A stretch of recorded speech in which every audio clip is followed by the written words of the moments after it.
going to be taking you through the body weight squat. Now this is something that you want to be mastering before you bring in any weights or anything else to the mix. Now remember to get into your warrior or superhero position. We're getting the shoulders back, chest proud. Our core is really sucked in right tight here, locking into our hip girdle right there. So hips, butt cheeks, core is all connected. So you need to make sure they're one working unit.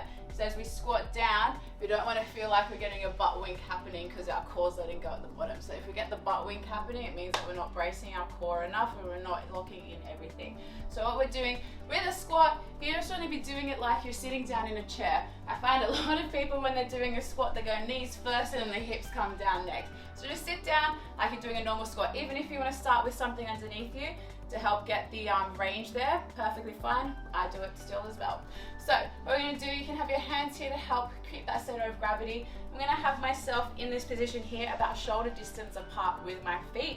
Now depending on everyone's angle here in the hips is different. So some people might need to have the narrower stance like men usually do with their feet a bit more straight, and then women usually have a bit of a wider stance, but whatever works for you, do a few reps, find that perfect angle for you. Now for me, it's about shoulder distance apart with my toes pointing about 45 degrees and my knees are going to be tracking in the same direction.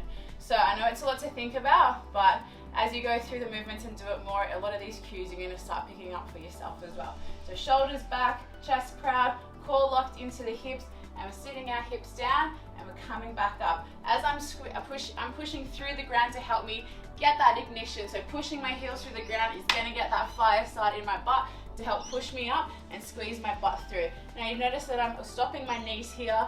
I'm not locking out and fully pushing my butt cheeks through and locking my knees out. I'm still stopping in this position with my butt cheeks squeezing without the full lockout. Just a slight micro movement change there, but we just want to make sure we keep in our position. When we go down and up, everything's staying in unison, everything's one fine oil machine. That's the body weight squat.